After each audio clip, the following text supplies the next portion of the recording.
Welcome to the deep dive. Today, we're really trying to cut through some of the noise around weight loss. Yeah, there's a lot out there. Exactly. We want to get to what actually matters. Yeah. How you can lose fat, Yeah. keep your muscle, and, get results that actually stick around. Because that's the goal, isn't it? Lasting results. Right. If you're maybe feeling tired of that whole cycle, the dieting, the regaining, well, you're definitely in the right place. We're digging into what feels like a much smarter strategy. Definitely smarter. We're going to explore this really critical difference between, let's say, just chasing a number on the scale that's your traditional weight loss. Right, the number obsession. And focusing on what your body is actually made of, Right. which we call body recomposition. They sound similar, maybe, but they're very different paths. Totally different outcomes, too, I imagine. Dramatically different, yeah. Okay, so let's maybe unpack that traditional approach first. For so many people, weight loss really is just about that number on the bathroom scale, isn't it? It really is. That's the main focus. But that number, well, it's kind of a blunt instrument, Mhm. It doesn't tell you what you're losing. Is it fat? Is it muscle? Bone? Yeah. Even just water weight? No clue, usually. Just total pounds down. And, this is a bit of a crude example, but it makes the point technically you could lose weight by, losing an arm. Oof. Yeah.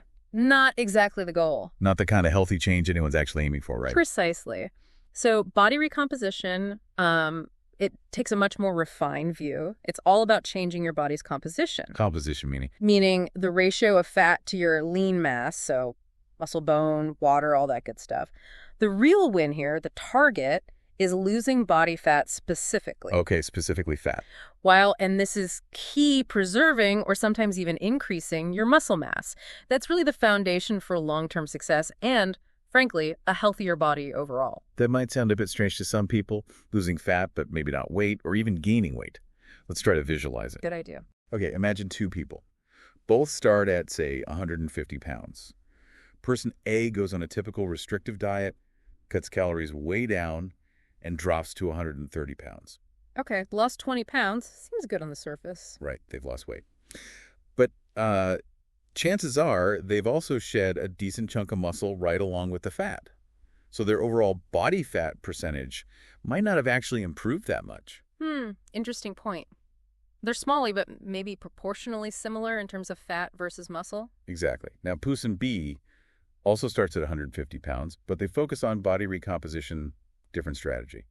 They might end up staying around 150 pounds, maybe lose just a few pounds. So the scale hasn't changed much for person B. Maybe not much, or maybe a little, but internally their body's makeup has shifted significantly.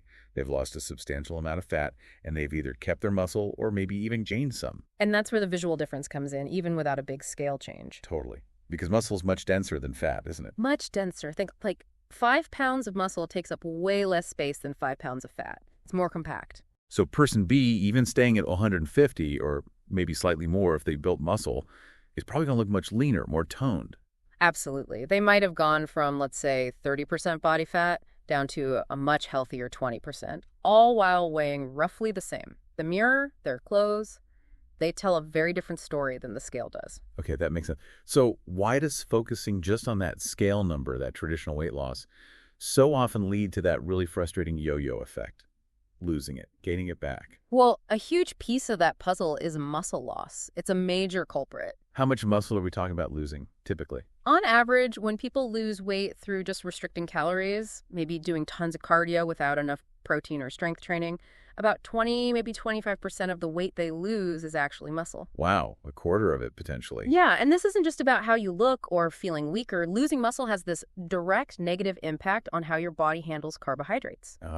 So carb sensitivity. Explain that a bit. Right. Carb sensitivity is basically how efficiently your body processes sugars and starches from the food you eat. Muscle tissue is like a primary storage spot for glucose. It helps soak up carbs and use them for energy. Okay, muscles use carbs. They do. So when you have less muscle mass, your body just becomes less efficient at doing that.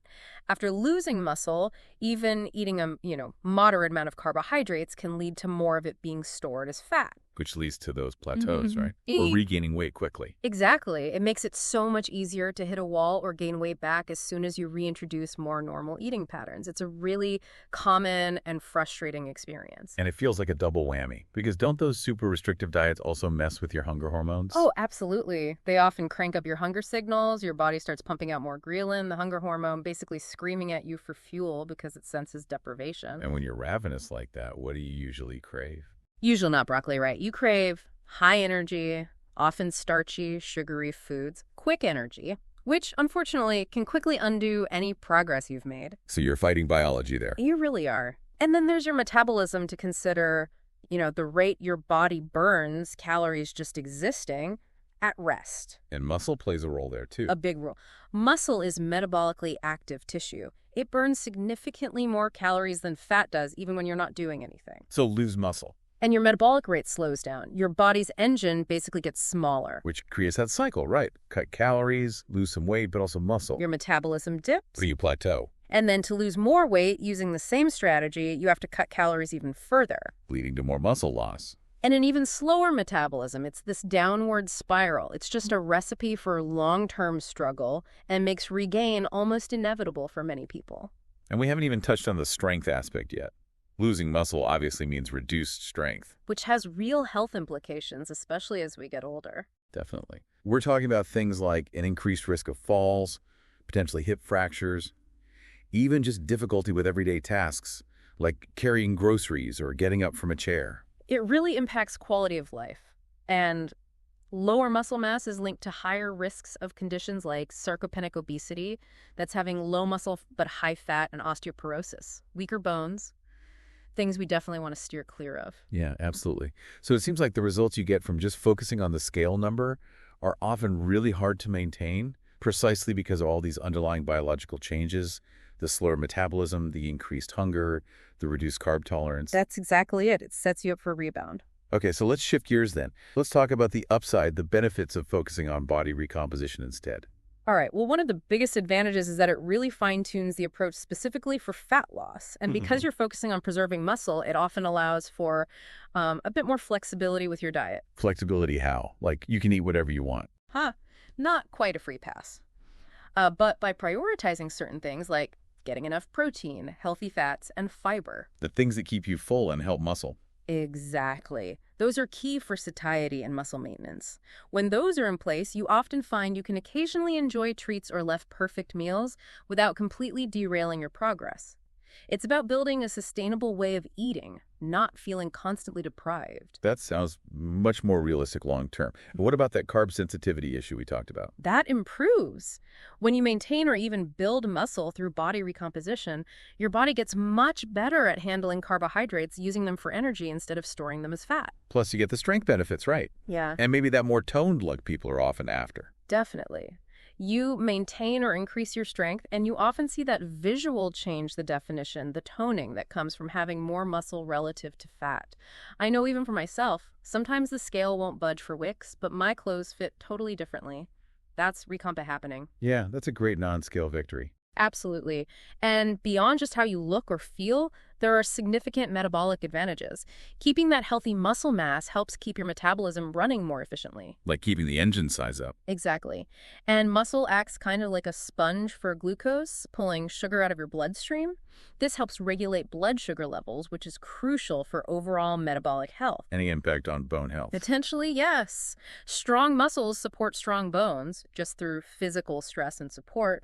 Plus, body recomposition strategies usually emphasize getting enough protein, which is also really important for bone density. And if we zoom out, look at the bigger picture, chronic diseases. Yeah, the research is increasingly pointing towards a strong link between a healthier ratio of fat to muscle and a lower risk of chronic diseases, especially things like heart disease and related conditions. That's interesting. So losing muscle through aggressive dieting, even if you lose weight overall, could actually worsen that critical ratio. It could, yeah. You might weigh less, but have a higher proportion of fat relative to muscle, which isn't ideal for long-term health. So maybe the biggest win for many people is just sustainability. I think that's huge. Yeah. The results you get through body recomposition tend to stick around much better. Why? because you're not fighting your body quite so much. You're eating enough. You're focusing on nourishing your body, eating until you feel satisfied, generally feeling more energetic.